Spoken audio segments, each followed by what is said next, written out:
મહુવા નજીકના કોંજળીની કેન્દ્રવતી સરકારી શાળાના વિદ્યાર્થીઓ માટે ત્રિદિવસીય શૈક્ષણિક પ્રવાસનું સુંદર આયોજન કરવામાં આવ્યું હતું। આ શૈક્ષણિક પ્રવાસ ગુજરાતના નામાંકિત સ્થળો અને ધાર્મિક સ્થળોનો રહ્યો હતો। તો શાળા પરિવારના મુખ્ય શિક્ષક અને અન્ય શિક્ષક દ્વારા જહેમત ઉઠાવી આ પ્રવાસને સફળ કર્યો હતો।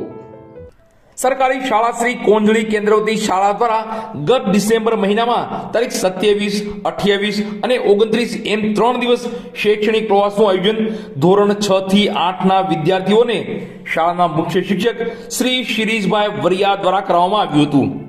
પ્રવાસના સ્થળોની વાત કરીએ તો સૌપ્રથમ Surapura Dham Bholad, Ahmedabad Kankaria carnival, science city, જેમાં વિદ્યાર્થીઓને વિજ્ઞાનને લગતું પૂરતા પ્રમાણમાં માર્ગદર્શન આપવામાં આવ્યું હતું।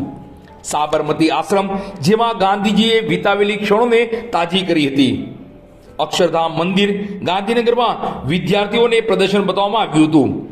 ત્યારબાદ વિધાનસભા ગૃહ ગાંધીનગર બતાવવામાં આવ્યું।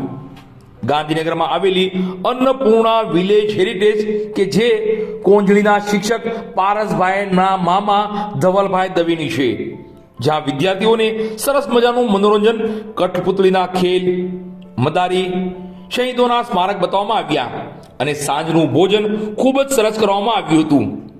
એશિયાની સૌથી મોટી એવી આણંદમાં વિદ્યાર્થીઓને ચોકલેટ પ્લાન્ટ બતાવવામાં આવ્યો હતો તથા સ્ટેચ્યુ ઓફ યુનિટી, આપણા ભારતના સ્મારક એવા સરદાર વલ્લભભાઈ પટેલના નામે બનાવવામાં આવ્યું છે, ત્યાં વિદ્યાર્થીઓને ખૂબ જ આનંદદાયક રીતે મુલાકાત કરી બાદ પોઈચા નીલકંઠ ધામ ખાતે સ્વામિનારાયણ ભગવાનનું મંદિર તથા ત્યાં વિદ્યાર્થીઓ એમ મુલાકાત કરી ત્યારબાદ પાવાગઢ મહાકાળી માતાજીના મંદિરે વિદ્યાર્થીઓને રોપવેમાં મુસાફરી કરાવી માતાજીના દર્શન કરવામાં આવ્યા હતા। ત્યારબાદ કોંજળી મુકામે આનંદ કરતા કરતા પરત ફર્યા હતા। વિદ્યાર્થીઓને વર્ણવી ના શકાય એટલી પ્રવાસમાં મજા પડી હતી।